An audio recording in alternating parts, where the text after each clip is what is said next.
toi, ma question, c'est que ça concerne plutôt l'éducation des enfants. Parce que, doit-on être trop sévère avec les enfants? Non, on peut être exigeant. Trop de sévérité, c'est pas bon, surtout par les temps où il y a les mass médias, l'Internet, où les enfants, à l'insu de leur père, de leur maman, peuvent aller sur Internet, découvrir la sexualité, la porno. Il faut être exigeant, mais pas trop sévère.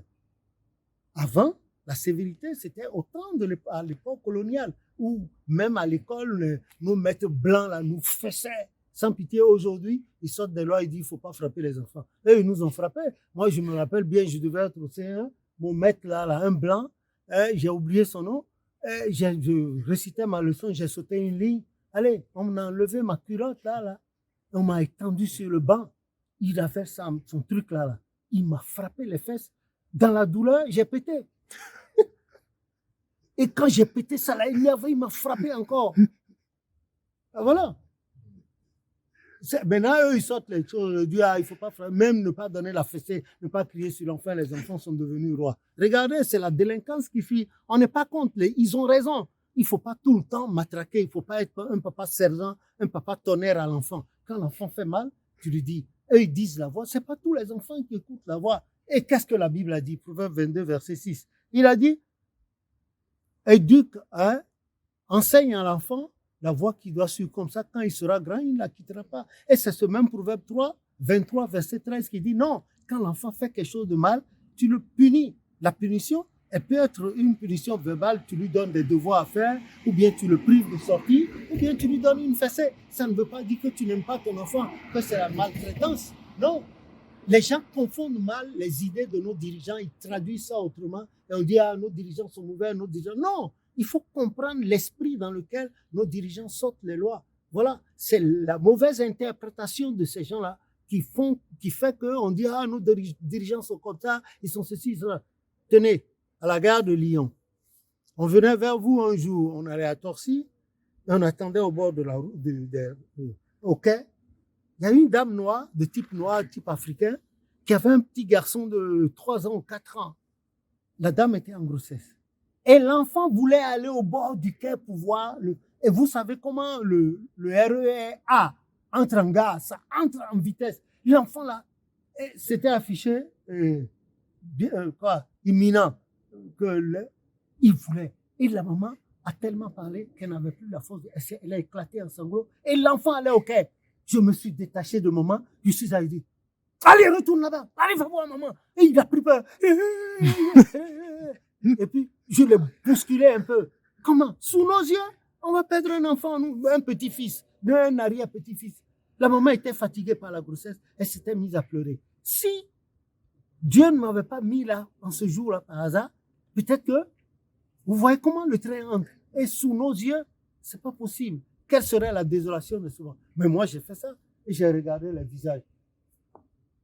Parce qu'il se trouve toujours des gens fêlés du caillou pour dire oui, c'est la maltraitance. Non. Comment tu peux avoir ton enfant maltraité? Non, tu ne peux pas maltraiter ton enfant, tu ne veux que du bien. Et il faut apprendre aux enfants à un peu de difficulté. Si les enfants obtiennent tout pro de haut comme sur les rails, le jour où ils vont grandir, ils vont rencontrer la moindre difficulté, c'est fini, ils vont devenir des défaitistes. Voilà.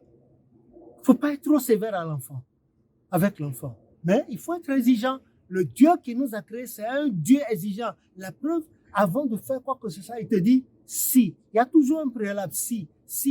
Nous sommes dans le si.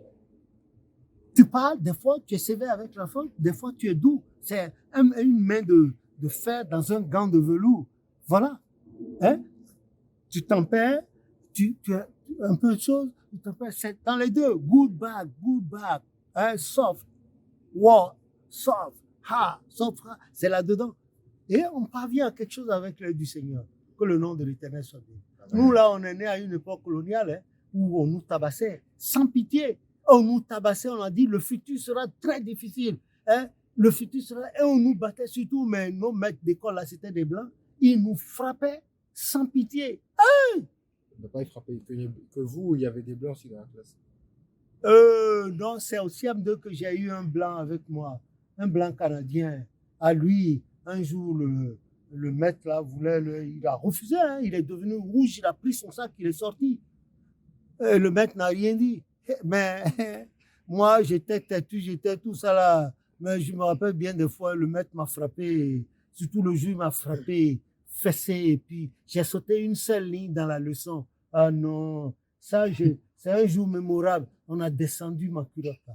Il m'a frappé les fesses, ce blanc-là. Il m'a frappé les fesses. Je ne pouvais ni marcher ni m'asseoir. Il y avait des échymoses là-dessus. T'assures. Mais je n'ai rien dit. Une autre fois, je suis revenu. En classe de 3e également, j'ai eu un militaire en coopérant et il m'a dit, vous les il a dit quoi? Non. J'ai dit, il m'a traité de nègre. J'ai dit, ne répétez plus. Je sais que vous êtes un militaire en mission. Ne répétez plus. Vous êtes bien aux armes, mais vous n'êtes pas bien sur moi. Parce qu'un corps à corps avec moi, c'est pas certain que vous releviez. Si vous le dites, je vais vous attaquer. Si vous redites ça, je vous attaque. Je ne refuse pas le conseil de discipline. Mais tant que vous serez sur le territoire, votre vie est menacée. Ah oui. Et il s'est rendu compte après, il m'a dit non, oubliez, c'est une expression qui est sortie comme ça. Voilà. Moi, je ne m'amuserai pas à dire à un frère blanc ici, de type blanc, oui, vous êtes comme ça. Non, c'est pas bon. Que ce soit le blanc, le noir, le rouge, le jaune, nous sommes tous, c'est le même sang qui circule à l'intérieur de nous. Voilà. Que le nom de l'État. Mais ils nous ont frappé, hein. Oh là, des fois, je me suis révolté. Vous connaissez l'histoire de l'Ivoirien qui a chanté là, qui a chanté Brigadier Sabari. Il fait le reggae là, bien connu j'ai oublié son nom. Mais il était en classe de 4e, dans l'extrême ouest de la Côte d'Ivoire, et son professeur d'anglais était une femme blanche. La femme l'a fait fesser. Et il a insulté la femme et puis il a sauté par la fenêtre. Il s'est retrouvé aux États-Unis. C'est comme ça. Oh, vous le connaissez là? L'Ivoirien qui fait beaucoup de reggae là. J'ai oublié son nom. Alors, il s'est retrouvé aux États-Unis sans papier. Et lors d'un contrôle, on l'a découvert. On l'a mis dans les soutes d'avion pour entrer en Côte d'Ivoire. Quand il est arrivé, on l'a sorti du soute à bagages là. Il sentait mauvais, il paraît. J'étais pas là. Mais j'étais à Abidjan. Il paraît que les gendarmes de l'aéroport d'Abidjan, ils sont sévères. Ils l'ont chicoté. C'est là où il a fait le chant là. Brigadier Sabari. Et Sabari là, en Djoula ou bien en Malinké, ça veut dire pardon. Brigadier, c'est policier. Brigadier Sabari, c'est-à-dire, à cause de la douleur, il dit policier, pardon. Et voilà, le président Oufoué l'a aidé, il est devenu une grande vedette, connu sur le plan mondial. J'ai oublié son nom. Non, Bob Marley, c'était un Jamaïcain. Il a fait beaucoup. Cherchez, vous allez voir et vous. Donc, il est revenu. Voilà comment Dieu l'a lancé. Regardez son parcours, hein, de la classe. Et ensuite, et puis finalement, il est devenu ce que Dieu a destiné pour lui. Mais regardez le chemin. C'est cela. Rien n'est droit. Le vrai bonheur n'est pas droit. Hein, c'est pas droit. Quand c'est droit là, je crains la suite. Que le nom de l'Éternel soit béni. Voilà.